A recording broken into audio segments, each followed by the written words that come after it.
Hello to everybody, welcome to the meeting, friends, relatives, all those that are here, elders, everybody that's come, enrolled members of the MHA Nation. Thank you for being here, and also the guests that came here as well. I know we got lots to talk about. First and foremost, my staff worked very hard, both the staff that is here and the staff that came down with me. We typically, about every year, try to at least once a year come down and do an outreach in the Phoenix area. And that's what we're doing this evening as well. Let's give them a round of applause for getting going.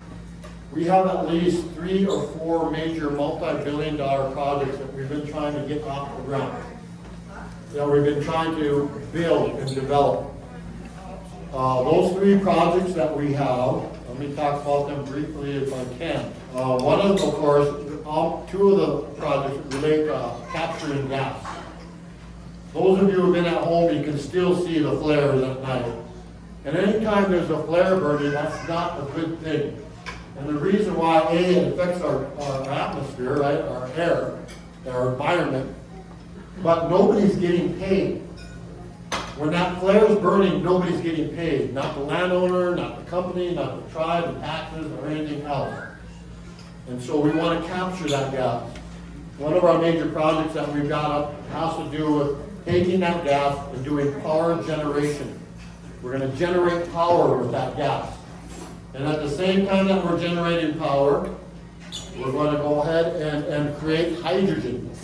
So we call this dual project, power generation and hydrogen at the same time. We're not going to move, it's probably going to be a mix of like 70-30, 70% power generation, maybe 30% product, hydrogen, converting gas into hydrogen, all right? Another project that we're going to work hard on is compressing this gas, capturing as much as we can, and then creating an LNG, liquid natural gas. And these LNGs are in high demand overseas.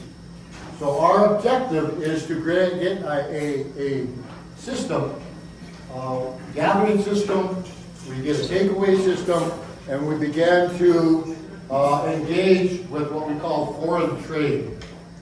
There are a number of countries, Japan, Korea, Philippines, all these countries that are out there that want to buy our LNGs. So they can run power, they can convert their products as well. So our goal is to take that and to compress it and get it into a pipe and then get it to market, foreign trade market. That's a game changer for our people. Because all that gas that's burned, whether you're an elder that gets royalties or the tribe itself, we capture all that gas, and as the value of gas begins to rise, which it's doing right now in America and the world, we will already have our foot in the door, we'll already be operating and not waiting until gas becomes more valuable. We will have a takeaway for almost every ounce of our gas. There are already tribes in Canada, one in particular, that has invited us to join them, that already sells LNGs to foreign markets in Canada, from Canada to the coast, British Columbia. The other very important multi-billion-dollar project is creating storage. Storage for our crude. And why is that important? Right now we have a storage capacity of 2 tanks, but it's only 300,000 barrels. What we did during the pandemic is when the prices dropped very low, we filled those tanks up, which originally were being built for the refinery, but because we could only have 1 EPA permit, we moved it into what's called transload and storage. Transload and storage of our oil and our gas. And so when we filled that up, we filled it up at like $24 a barrel, and then we sold it at $56, $57 a barrel. And in just a short amount of time, a little over a year, we make $7-8 million in net profit. That's exactly what we're going to do. We'll be able to have the federal government come and buy our oil and then put it in our tanks, and then we charge them every day for storing their oil. And when it's time to move it out, then they pay us again to help move it out. And then when they need to refill that oil, because they need to have reserve, then they come and they buy our oil again. And then they pay us again to put the oil inside those tanks. That's the system that we're trying to create, but we have to have the ability to store it. So I wanted to share that with everybody, that we're really optimistic about moving our things forward.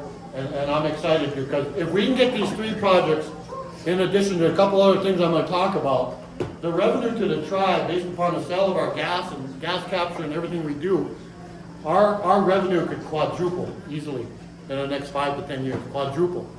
Right now we have in total together, all of our investment funds are in excess of about 1.2, almost 1.3 billion dollars. That's what we are saving. We don't touch. There's a small interest part that we do take out of the People's Fund for the distribution we all get in August. See, those are some things we got to make sure that we're investing. We're able to now cover that one 100% that we do in August as well. And of course, all the other things that we're doing, just trying to make sure that we run as a business. You elected a tribal business council. You didn't elect a tribal history council, you didn't elect a tribal cultural council, you didn't a tribal language, all those things are very important. We just had great deliberations just 2 days ago in our executive committee meeting on these issues. You elected a tribal business council. Our ancestors, our people, our fathers, our grandfathers, they agreed to accept under the Indian Reorganization Act to formulate a new government of tribal business council members, whose primary responsibility is what? To conduct the business of the tribe. That's what I do my job, my duty, being a veteran Marine Corps. That's my duty, is try to maximize the business opportunities of our tribe so we have the revenue to do the things that we need to do for our people.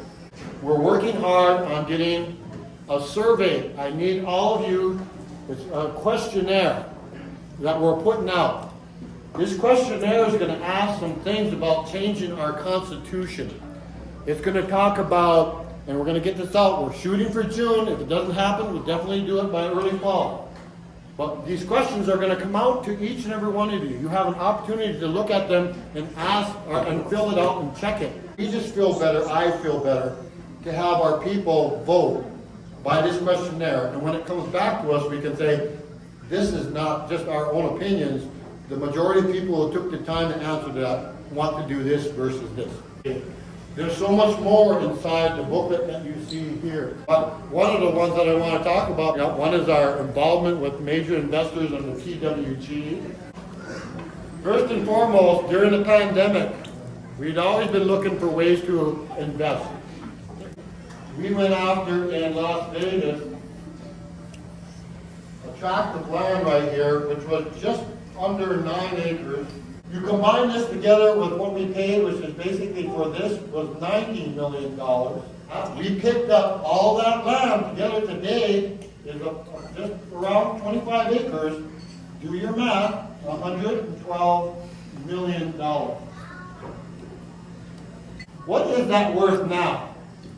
And so they went in and they did an assessment on it. This land is now worth, not according to me, but by experts in Vegas, right now, $270 million. 270. You look at your booklet, we're one of the pioneers in America right now with a 2-hectare greenhouse. That's 5-acre greenhouse. We're growing products in there already. Lettuce already. We already did our test products in there. Lettuce, cabbage, green peppers, strawberries, all these things. Eventually tomatoes. We'll be exporting it to foreign countries as well that are expecting food. We had 103 jumpers this year, 103. Many of them from the oil companies that contributed. One car gave us $10,000, another gave us $17,000 towards their fund. We had a goal of 75 jumpers and raised $75,000. And we're way beyond 75 jumpers. And it looks like we're going to exceed the 75. We should come in, after the council does their contribution, we should come in around $85,000, maybe $90,000. Over 9 years, we have raised more than half a million dollars. We are going to be a leader in the United States. If all things go well as we plan to do for our people, we have partnered with a clinic out of California that does regenerative medicine. They're going to help us lead the way in understanding how to do this. But we believe, with them and others who believe the same, not only can we treat diabetes, we believe we can cure diabetes.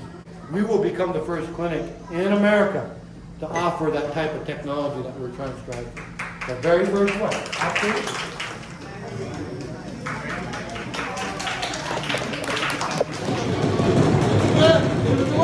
6-6. Last three.